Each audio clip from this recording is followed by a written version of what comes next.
Hello, everyone, and welcome to Cards on the Table, the new education podcast series in association with the Excellence Hub.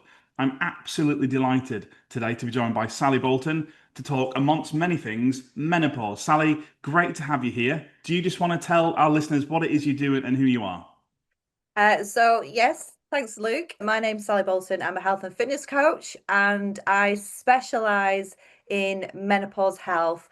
To summarize, I educate women that are going through menopause, and I also go into workplaces and train their staff up around menopause and how to best support them in the workplace. Thank you. And Sally, you are also in the rare position of having the same surname as the town in which you live in. Do you This get is that a lot? this is very true. You know what? If I had a pound for everyone that said, "Oh, you're Sally Bolton from Bolton," yes, I am. I do wonder. It did get me thinking last night. I wonder if there's like a Kevin Hemel Hempstead out there, or like a Susanna Leamington Spa. It would be really great to meet people whose surname is the same as where they're from. We should do something after this. Just to have a club. Sadly, you're not going to be in it. No, correct. I mean, I'm originally from Halifax. There's a bank named after the town, but not much else. And of course, it's rare that people from Yorkshire and Lancashire will be able to converse and get on. So hopefully, we'll maintain positive War of the Roses style relations today. There's going to be no wars today, promise. Excellent. So listen, Sonic menopause, okay, is a really interesting topic, particularly in education. There are three things that I know about the menopause. Number one, I don't know enough about it. Number two, when I was at school, I was never taught anything about it. And number three, in my 20 plus year career, I've never received any workplace training at all. Is that typical, Sally? It's sadly, it's hugely typical. And the problem is, it has been such a massively taboo subject for so long. And it's only really in the last, I would probably say, 5 or 6 years, it's really started to come to the forefront. So we're seeing celebrities talking about it. I mean, this really, let's be honest, this snowballed from the very first Davina McCall documentary, which was on Channel 4. I don't know exact timelines, but it's probably like 4 or 5 years ago now, maybe. And since then, more people have started to come out and talk about it, which is great. But there's a couple of challenges with that. There's a lot more misinformation that comes along with it as well. And also, this it's still quite unresearched, and I think that goes across the board generally for women's health anyway. But yeah, we think it's getting better, and it is, but it's still a taboo, and that's with amongst women themselves, but also kind of the whole population. Yeah. So yeah, that's And very normal.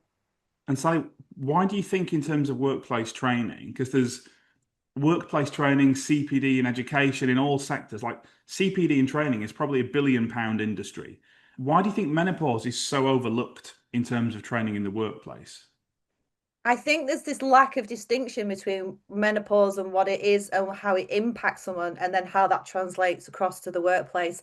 People are not fully understanding the impact that menopause and their symptoms can have on someone's life, and not just personal life, but also professional life.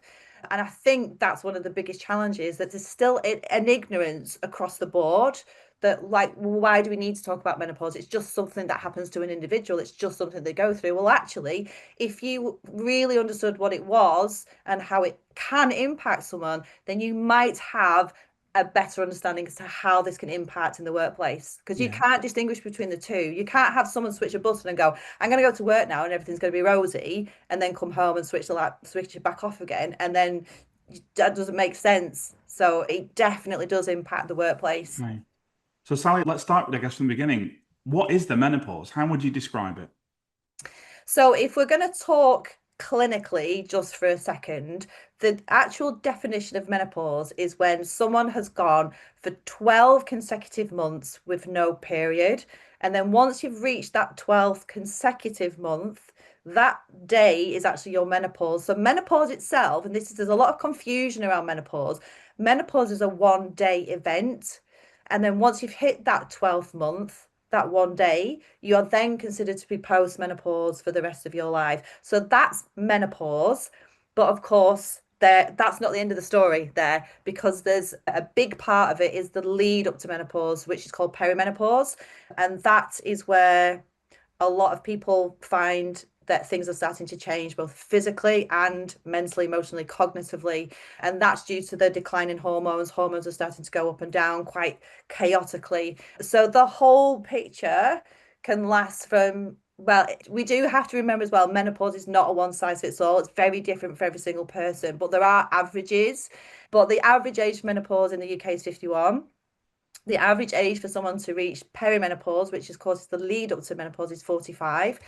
And the average time someone will spend in perimenopause is between 2 and 10 years. So people don't fully understand that actually menopause can span quite a large chunk of someone's kind of midlife. And that's, I mean, it's so significant. And I guess the comment I made earlier about not being taught about it in schools. And if you look at the curriculum in education, we're currently going through a curriculum and assessment review that the DfE have commissioned. And there's some fantastic people working on that. But when do you think we should teach children about this? And I'm thinking, particularly growing up myself, I grew up with an elder sister in a house with a mum as well. And obviously, there were certain things happening that I had no real understanding of. And I guess for future generations, it's not okay that we're having children not really understand what perhaps family members, loved ones might be going through. Yeah, absolutely. And I've had this conversation quite a lot recently. I believe that children would be, they should start to have an understanding around menopause probably in their teens. So probably starting from high school, definitely, because this is one of the things that we've spoke about in the past is quite often you'll get the child that's going through their puberty years, which is challenging because their hormones are starting to change. And as we know, it can be a really challenging time. But at the same time, it's very possible that the mum is going through perimenopause and you get this real clash of there's lots of hormonal stuff going on. And we hear about it very often as well, like mum's perimenopausal, kids going through puberty, and it'd be a massive clash. So I really believe that if the children from high school upwards have an understanding of what's going on, it can at least help them a little bit to kind of put a picture as to why mum's acting that way, behaving that way, kind of thing. But I think even I would say high school, that's where I Mhm. think it should start. And I think it's really interesting when we do so much work with young people as they're going through these hormonal developments, irrespective of gender, sex. We teach so much really good, relevant content. I think this is just, it's such a gap, and you're right. And there'll be people listening to this today thinking, I'm either an adult and my child is going through it, or I remember when I was a child myself and that house living, right, just hormones everywhere, emotions everywhere, challenges everywhere. And certainly probably in our generation, don't really know why or how to process that. I mean, what was your own experience of that like growing up?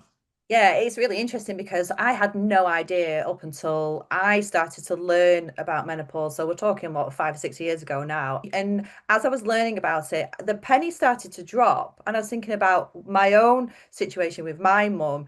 And I was probably about 16, 17. But when I look back now and my mum's behavior, and she actually had a really bad accident, which shouldn't have been, but it was a very severe fracture. And that was just her walking down the garden. Now, when I join all the dots now, it's clear to me that was her going through her perimenopause. And the reason I believe why she had such a bad fracture was because she had osteoporosis. Because I don't think had she been doing the kind of strength training that is heavily promoted now, had she been doing that, she wouldn't have gone through that. So yeah, that was my own experience. But I talk to people all the time about it. Even Yeah. this morning with one of my clients, she's perimenopausal and her daughter's going through like all sorts of hormonal stuff at the moment, and it's chaos at home. Yeah, yeah. And I think again, there were lots of people listening to this sort of that will resonate with. There are so many misconceptions about the menopause. And when you and I spoke before the recording, people will talk about things like hot flushes, and people I think sometimes don't really understand the extent to which the symptoms, the trauma, the effect of it. Do you just want to explain to the listeners some of the more common, I guess, outputs from the menopause itself?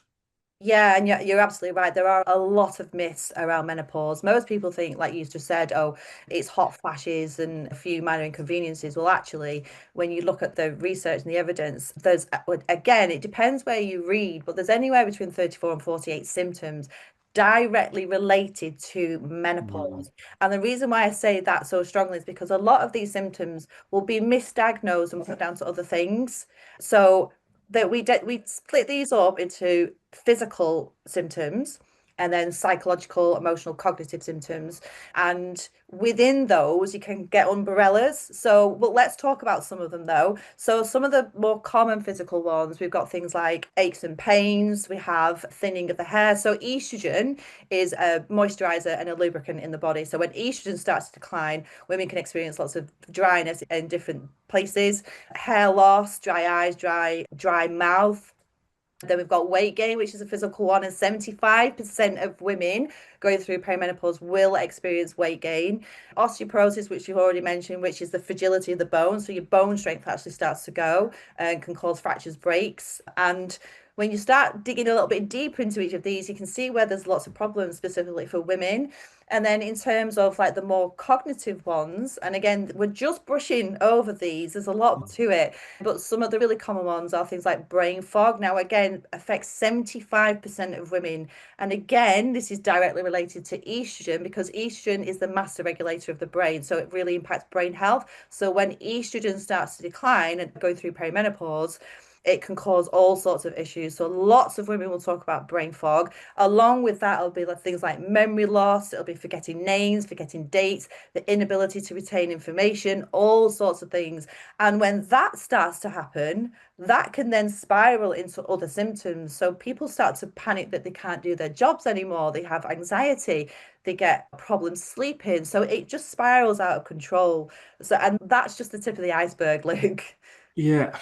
And I guess just even hearing that list when you say between 35 and 48, and you've just very briefly skimmed over a handful, just number one, that sounds incredibly harrowing. And number two, the severity of all those things combined is just, it's horrific. And I guess it does go back to the previous question, which is if you know that you're going to go through this, but also if you want to be a really good supportive ally, friend, colleague, manager, partner, I mean, that information doesn't really go anywhere, does it?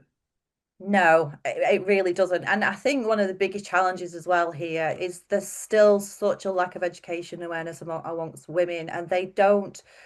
We do think it's getting better, but I speak to women all the time, and women have no idea. And I'll be doing a presentation, and I'll say to people, "Are you going through perimenopause? Do you not know?" A lot of people just don't know, but they're experiencing symptoms and because they don't know it's related to their menopause journey, it's then put down to other things. So there's so much work that still needs to be done around this. And then, of course, that can cause problems in the workplace and it can also cause problems at home as well. I Yeah. mean, you look at the stats among divorce rates, 60% are initiated by women as they go through that perimenopausal age. There's no surprise there at Yeah. all. And you touched earlier about the medical profession. To what extent do you think that GPs, if you're a woman and you think you're having these symptoms and you might go to your doctor, how well trained are GPs in this, Sally? Unfortunately, again, and this is not a criticism, by the way, this is just a fact, but GPs are not trained at all in menopause. That still hasn't, I know, I know, Wow. I know. So a GP has to choose to educate themselves after they've fully trained. So if we're just looking blanket across the country, it's very hit and miss as to whether or not you'll get a GP at your local surgery that's trained in menopause. Possibly an advanced nurse practitioner might be trained to some degree, but unfortunately, it's not across the board. So when people talk about this postcode lottery, A, in terms of actually speaking to a GP that knows about menopause, but B, then actually getting the right treatment in terms of HRT if that's what they choose to go to do. So sadly, at the moment, it's whether or not your GP's surgery has got someone that's trained in it, and that's the sad fact, unfortunately. Okay. And Sally, just reflecting on the massive list of potential symptoms, things that women will go through, do you think, this is a really tricky question, but do you think you would have wanted to know? Because imagine a scenario where someone said to you, right, Sally, on your 30th birthday, congratulations. In between 5 and 10 years, you're going to experience anywhere from this 35 to 48 list of symptoms, from hair loss to weight gain to all the things that you mentioned earlier. Would you want to know? Because I guess the symptom of providing really good education is that do you then have people being really anxious and nervous for 5, 10, 15 years into the build-up? I don't know what you think about that. It's a really good question. For me personally, I would have liked to have at least understood like what's the process? So from you starting your periods around the age of 12 to when your periods of end, like what's the build up to that? Maybe not necessarily the whole picture, but at least a sound understanding of when you get to a certain age, your sex hormones will start to decline, which is going to impact your body. You might see some physical changes, you might feel some more emotional, cognitive changes. And I think that knowing and that understanding stands you better because then you can also start to decide about, well, how do I want to manage this? Because this isn't just about what's happening to you right then, it's about how you manage it, but also for long term as well because although menopause is a there's a timeline to it, there are certain things that happen to the body which can lead to ongoing issues as you get into like the next stage of life. So we want to be able to understand how we can manage symptoms. This is me personally, but then also how to keep yourself fitter, healthier for much longer as well. So it's that longevity. Yeah. But obviously, I can't speak on behalf of a lot of people, but I do think women just want an understanding of what's going on with the body. It's like, what the hell is happening? Because do speak to a lot of women that feel very scared, very alone, like they're going crazy, that there's no one else going through it. And that is just not true. None of that is true. And this is one of my big passions is I want women to understand that they're not going crazy. This is your hormones and there are options to kind of help with all of that. Yeah. So yeah, I just think that understanding would be really useful. Okay. Sally, you obviously can't prevent the menopause happening, but what are some of the steps that you can do to either mitigate some of the concerns or to perhaps reduce some of those symptoms that you referenced earlier? So people have a few options when it comes down to actually managing symptoms. Now, I do have to stress here that it's very much a personal choice for each individual. And also it will depend on certain things like medically, are they okay? Because there's certain people that won't be able to go down the HRT route, for example, for medical reasons. But let's just very briefly kind of go through those. So you've got hormone replacement therapy, which is your medical route. That's very much a conversation with your GP, and they would look at things like your medical, your own lifestyle, your background, probably maybe your mum, maybe your nan, just see if there's history of anything. And then it's up to you, it's up to the individual whether they feel comfortable or not taking HRT. So that's one option. Option two is complementary. So for those people that choose not to do HRT for personal reasons or medical reasons, then you can go down the complementary route. So that would be like natural supplements. We always advocate go and find someone who's a specialist in the area. Complementary is very prescriptive. It's not a one size fits all, go down to the supermarket and get a tub and start taking them. It should be very specific to the individual. So again, find someone that really knows what they're doing, like a naturopath or a nutritionist or someone that does Chinese herbal medicine. And remember, because it's complementary, it's natural, so it may take longer in the system to start working. And also, side note to that, we think it's safe because it's natural, but there could potentially still be contraindications. So it's really important that you, again, go to a professional that knows what Yeah. they're talking about. And then lastly, you've got lifestyle, and it's very much underrated when it comes to managing symptoms. It's it can probably be the biggest one out of the three in terms of helping to manage symptoms. So when we talk about lifestyle, we're talking about holistically nutrition, exercise, managing your mindset, so mental health, sleep management, and stress as well. So all of those combined can make a huge difference. And there's lots of evidence-backed research which actually supports that as well. I could talk Yeah. to you for hours about that if you want, but we haven't got time. But I think if we talk about stress particularly, because this brings me on to the next question, which is really around menopause in the workplace. And Mm. again, for the purpose of just the education sector, but all sectors, I guess. And when you look at most companies, they've got various policies for health and safety, they've got risk assessments for so many different things, correctly so. Rarely do you see sort of a menopause policy or a policy in place with reasonable adjustments to support colleagues. So I guess if we've got head teachers listening to this, or perhaps multi-academy trust leaders, what should they be doing in their schools to, number one, support those colleagues who are experiencing it, but also ensure that other colleagues who want to be an ally or an effective manager, just give me some really practical examples, Sally, of what schools and particularly Academy Trust can be doing to support these people. Number one, communication has to be. If you're not educating all of your staff on menopause, then why not?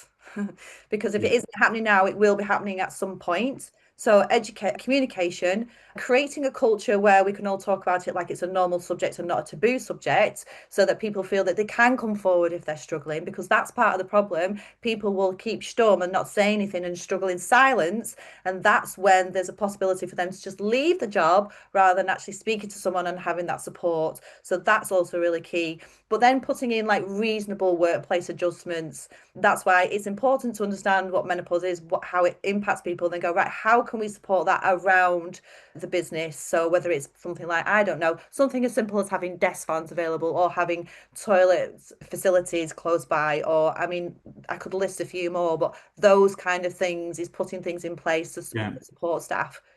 But if you think, I guess, specifically about a teacher, Yeah. what reasonable practical adjustments could or should a school put in place to support a classroom teacher who is experiencing some of these symptoms that you alluded to? So again, it depends on the symptoms they're experiencing. I mean, we do try and encourage things like toilet breaks. I mean, I know that can be really difficult. Obviously, when you're in the middle of a classroom, you got a TA that's available if you need to rush off and just and sort yourself in the bathroom. It could be even something as simple as like your actual attire, so your what you're wearing. People who are experiencing hot flushes, they might need to be wearing lighter clothing, or they might need to be.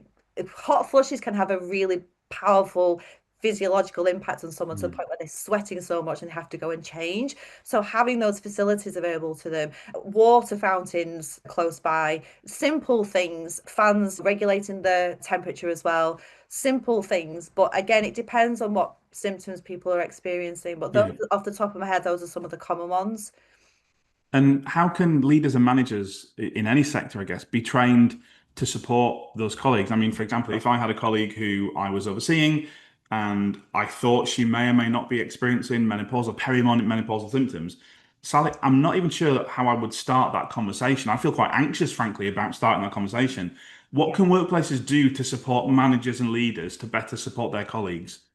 So, well, that's where obviously come in because I offer training to workplaces. So I go into the workplace and I've worked with a lot of schools, so I understand the demands that occur within the school setting. But uh, training your staff, so training colleagues so that they know what's going on, because a lot of the time the education that I offer, they've never heard it before. So it's very enlightening that they're actually getting to hear, oh, right, that's what's been happening to me for the last 2 years.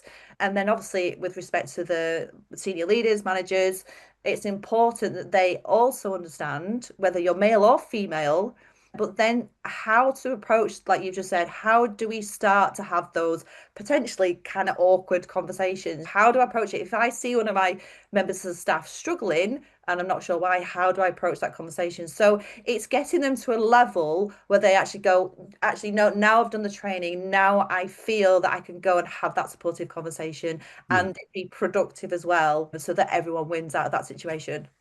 And I guess there's an awful lot of noise right now, particularly in the education sector, about workload, about well-being, rightly so. We talk a lot about culture, and whether that's a culture for attendance, a culture for safeguarding, a culture of improving pedagogy, teaching, and learning, whatever it is, rightly so. And I think Amy Edmondson, the American psychologist, came up with the phrase psychological safety that people talk a lot about. But I guess in order for all these things to stick and not just be seen as tick box, we'll do our menopause training at September inset and then we'll get on with our lives, like sometimes schools do with a number of things, Yeah. getting the culture right is so important. And again, that openness that you mentioned, what are the best ways that school leaders can really do that, Sally? I think it's making sure that people are aware that we're now talking about menopause. We are a menopause-friendly organization. So it's a subject that we can just talk about openly without there being any kind of weirdness around it. There are people identified within the school or college that I can go to if I am struggling, because of course I know I have worked with places that have put menopause champions in place and letting people know that is the case, having some literature around the staff room. We've gone as far in some schools to actually put things in the toilets, just like little quirky little things about menopause, but making people feel like they're being heard and they can potentially go and have that conversation. So a lot of it is just getting that message out, whether it's by, I don't know, internal webinar, intranets, posters in the notice boards, or just word of mouth, and having training as well, like having days where you highlight it a little bit more, because we're talking about physical and Mm. mental well-being. And we cannot talk about menopause without talking about Yeah. mental well-being. And we talk about mental health all the time now, don't we? I mean, that's up here. Well, why is menopause not up here as well? It's really interesting you mentioned the back of toilet doors because in the last 10 years, if you go to any toilet as a member of staff or as a visitor in almost any school, there's a safeguarding poster there, there's a leaflet there. Post-COVID, it reminds you how to wash your hands. So, Yeah. and the reason that's there is because that's what the school believes in. Okay, they take those values, that content, that information really seriously. Safeguarding is the most important thing in education, so it has to be visible. But I guess you're right. Because it's that important, why isn't menopause? And in some schools, if you look at the proportion of female staff in primary schools, three-quarters. In secondary schools, the percentage is lower, but it directly impacts women physically and mentally. But of course, it indirectly impacts all employees, doesn't it? 100%. And this is the message that I get across all the time is like menopause impacts 51% of the population, right? That's huge.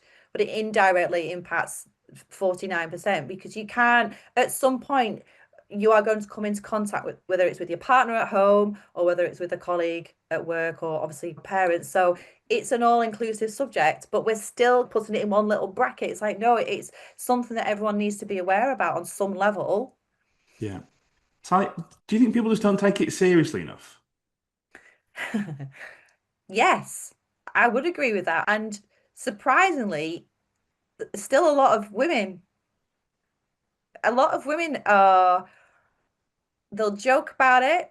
There's a fine line when it comes down to humor when we talk about menopause. Yes, when you get a bunch of ladies together, we're all talking about menopause, it can be absolutely chaotic and hilarious, but there is a line, and a lot of people will kind of almost put people down in a situation by going, oh, she's going through the change or something that's a little bit derogatory. They might not necessarily mean it, but yeah, so a lot of women can do that to each other, but also, I've lost my train of thought. That's menopause for you, by the way. Yeah, but I think, and I guess it must frustrate people like you, whose rationale for doing what you do is to support women, is to support colleagues, being allies, being friends, getting more noise rightly about something that's much more significant than perhaps society exists. So I guess it would irk you, it would frustrate you, because I don't think people take menopause seriously. No, that was right. It was the menopause, seriously, wasn't it? Yeah. No, and I think it comes down to ignorance because they don't understand what it is.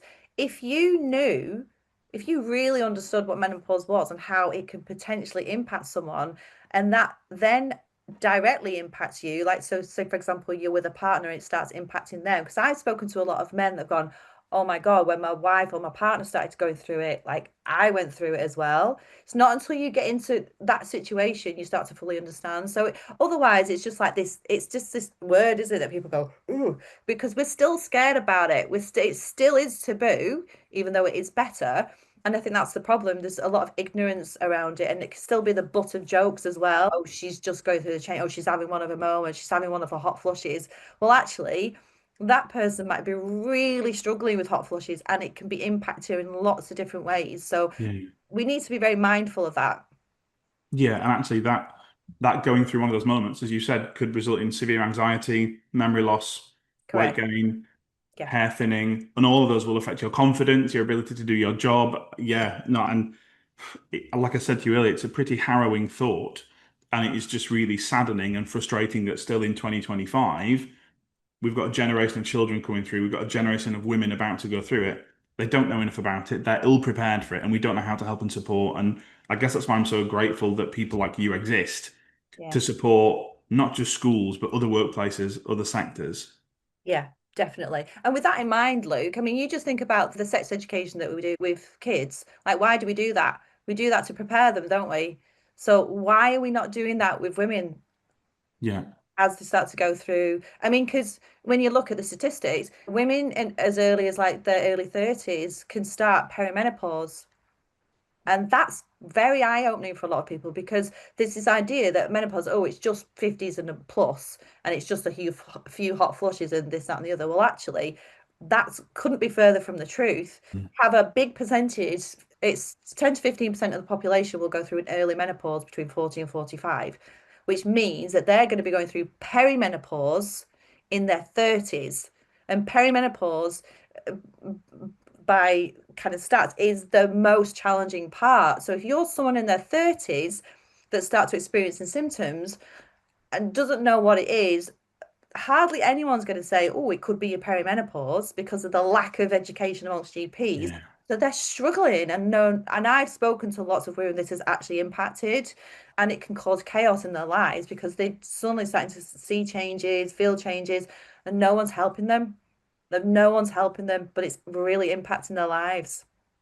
And I guess if we think then, if I reflect on some of your top tips, number one is creating the right culture in any organization, be that schools, colleges, or indeed private sector, get the right culture so that number one, people can then talk about it.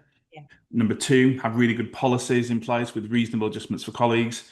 And number three, provide really good training, regular training for all staff, both training for managers, but also training support for women who may be going through that. And I guess if I reflect on your earlier point about where people can go, if GPs are not the direct and best route, Sally, where Mm. should people go if someone's listening to this thinking, do you know what, I might be in my 30s, I might be in my early 40s, things are happening that I don't really know, my GP's fobbing me off a bit, where should they go? So there's a couple of signposts that I will always direct people towards, and that would be the NICE guidelines and also British Menopause Society as well. That would be a start because they from there they would have references and links to other GPs. So obviously you do have specialists and they would more than likely be affiliated to those as well. So that I mean, I also want to get across here because it sounds like it's all doom and gloom. There is help out there. It's just obviously knowing where to go and to find that help, but that there is help out there. And I always say to people, look, if you've been to your GP and you're not happy, you are perfectly entitled to go and get a second referral. You do not have to wait another 2 years and spend another 6 visits before someone actually hears you and goes, right now, these are the options. This is what you can do. Yeah. I mean, I started this conversation feeling quite ignorant about my menopausal knowledge. I probably feel even more ignorant now at the end of it, Sally, than at the beginning for those very reasons, because what you've rightly articulated is just the raft of scenarios, the problems, the lack of training support, information, advice, guidance that's out there. But I guess the reason we are talking about this is to hopefully raise the profile, certainly in my own sector and beyond, about what managers, colleagues, organizations indeed should and have to do. So thank you so much for sharing your thoughts on this particular topic. But Sally, as this is the Cards on the Table podcast, so you knew that you were going to talk about the menopause today. What you Yeah. don't know is I've got a series of other cards on a literal table. So cards on the table, both metaphorical but also literal in this case. So I'm going to pick a card at random. I know you're so delighted and thrilled with this, by the way. I can tell from your face. Cannot wait. Cannot No, wait. I'm going to pick a card at random, and I just want to use that as a stem and a starter for you to give your view. So actually, hang on. Coaching. Oh, You do an awful lot of coaching in terms of physical health, but what's your thought on coaching as a concept, as a principle? Is it effective? Is it useful? Coaching.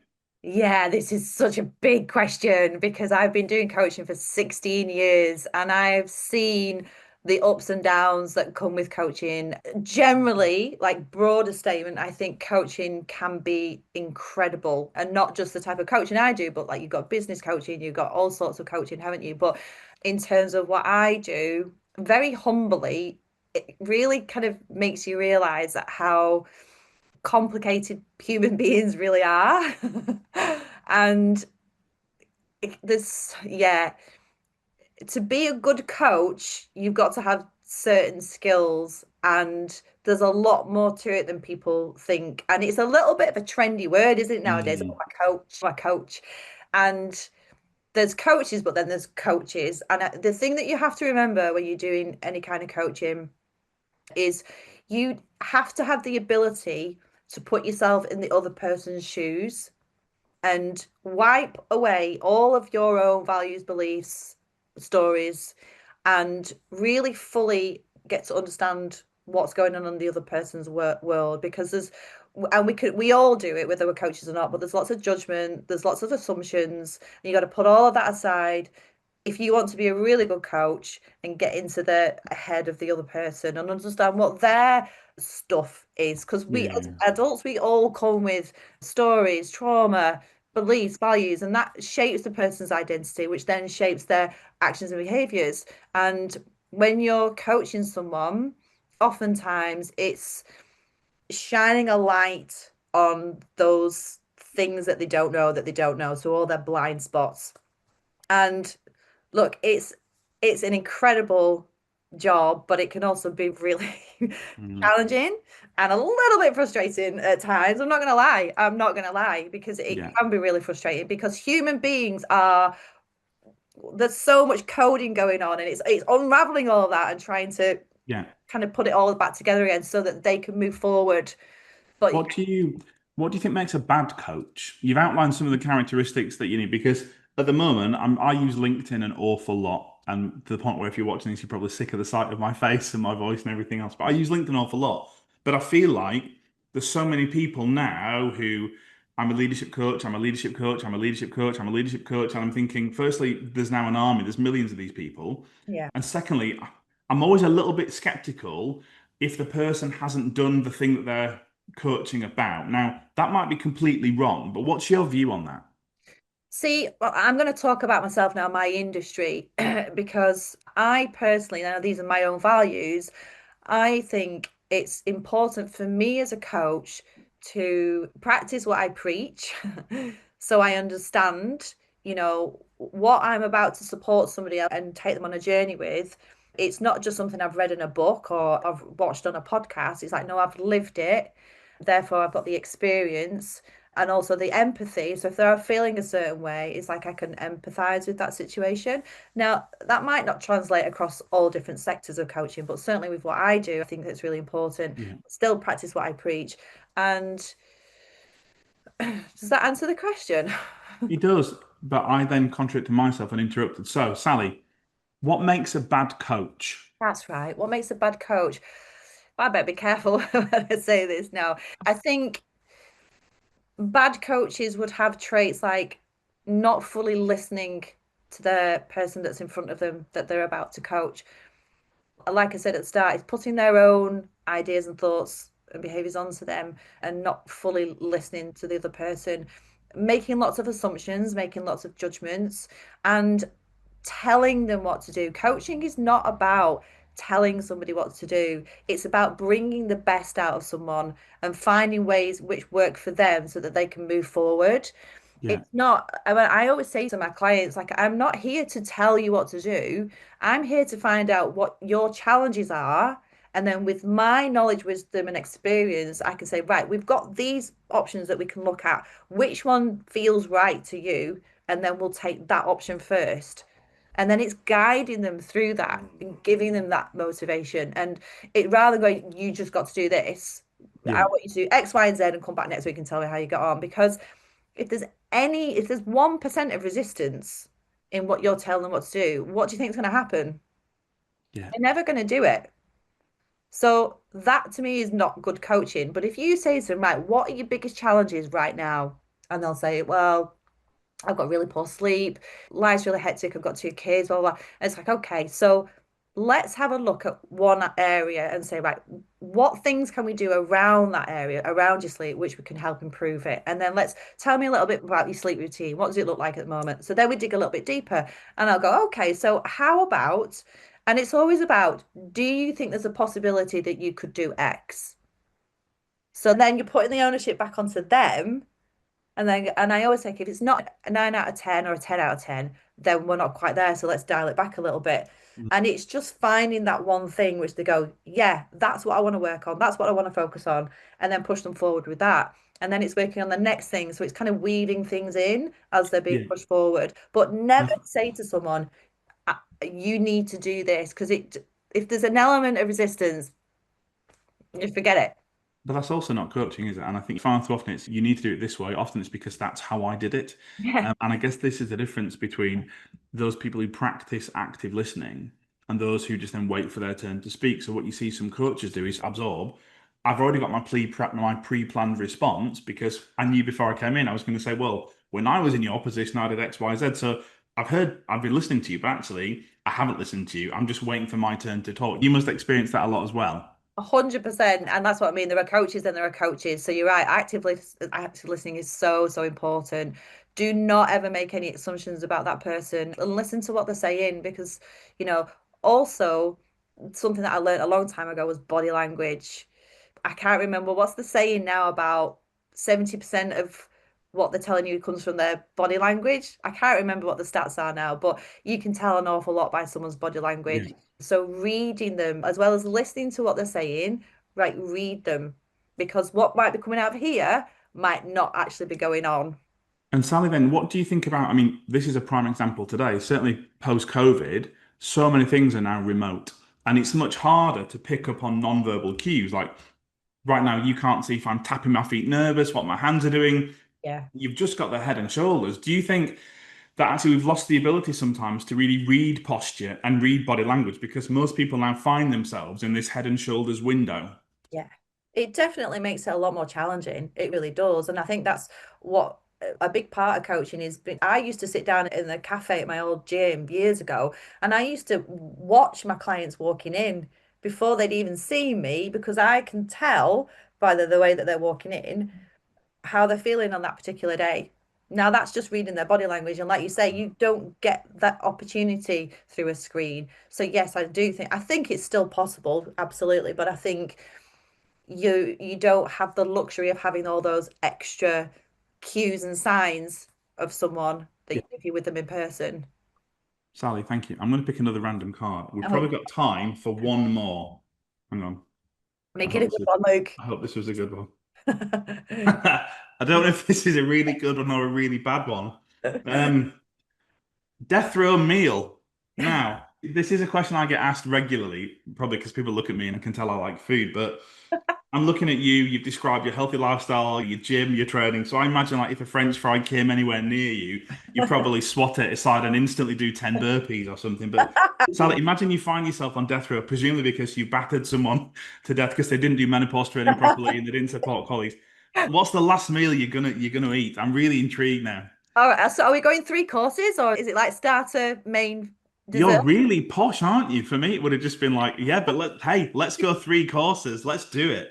All right, so number one for a starter, it's probably going to be a nice bruschetta. Okay. So like but really fresh, with fresh tomatoes, fresh herbs, garlic. More the Yeah. more garlic, the better, right? Because if I'm gonna die, then throw it all in. Who cares? Can I Like, just say that's the soundbite. That's the clip for this episode where you just saying, if I'm gonna die, let's just go all in. People are thinking, my God, this is about menopause. Surely not. Stop, cut recording. Yeah, exactly. So go on. If you're gonna die, so bruschetta for my starter, nice yeah. crunchy bruschetta, but probably a little bit of buffalo mozzarella on there as well. Okay. Oh, now I'm starting to salivate a little bit. Nice. You see, this is good. So that would be my starter. Not too Yeah. much though, because you don't want to overface yourself because you got dessert and I main. mean, yeah, you're about to die. The one thing you're definitely thinking about is let's not be overfaced, right? Yeah. Wait, I've just got to undo a button first. Okay, so main course. Now, main course. Let's see, that's a tricky one because I do like a steak. I do really like a steak. And if it's going to be my last meal, it's going to be like top-notch steak. Okay. Medium rare. So I don't like it too bloody, but I don't like it burnt and crispy. Yeah. And it's got to be like the curly fries with the cheese on the top. And spring onions. Listen, it's my last meal. I'm going all in. It is. I'm just thinking about now, if you want to go like at your clients that you coach in the gym, they see you as like the most health fit, conscientious person. You've just got curly fries and cheese, having had cheese and bread. Yeah. Okay, so we've got a All the, nice steak. No, but all yeah, the, what's really interesting, no vegetables, none of that stuff. Just get rid. I I was just going to say, I might throw a little bit of broccoli in there just because. What's think it's that? a bit late for that. So Yeah, let's no. assume you've de-vegged. You're Yeah. gonna have a dessert, I'm assuming, as your final course. Are you kidding? I have the biggest, sweetest tooth ever. Like my clients always go, "Oh, what do? Eat the chocolate." I say, "Eat the goddamn chocolate." So for dessert, it's gonna have to be, and it's gonna be the biggest bowl ever because I'm gonna die. So hot chocolate fudge cake with ice cream because it melts all into one, and then yeah, with maybe a little bit of squirt of something over the top just to make it extra rich and extra sickly. Maybe a sprinkle of buttons on there, maybe some flake on top. We're gonna go all out with the whole chocolate scenario, I mean, that's if you weren't going to die anyway. I right? think that meal might have just done it by itself. I've got images of Bruce Bogtrotter now from Matilda, just with this massive chocolate cake covered smile. And it's going to be Wow. this big. Yeah. Well, I'm literally, it's not often I'm speechless, but that's one heck of a meal. I guess I would say well done, but then you're in there because you've done a fairly heinous crime, so maybe I shouldn't be rewarding you No, but you know what? Life's a living. until you eat that and don't. Sally, it's been incredible to speak to you today. Thank you so much for joining me. Now, you are part of the Excellence Hub team. You are a menopause training expert. So if you want to work with Sally, please reach out to Sally directly through the Excellence Hub, through LinkedIn. But Sally, where else can people find you? And I know you've got some local events as well in person. I do local events. I'm also really active on my social media. So I have an Instagram page which is called Move in Menopause, and that's got underscore in between the move menopause.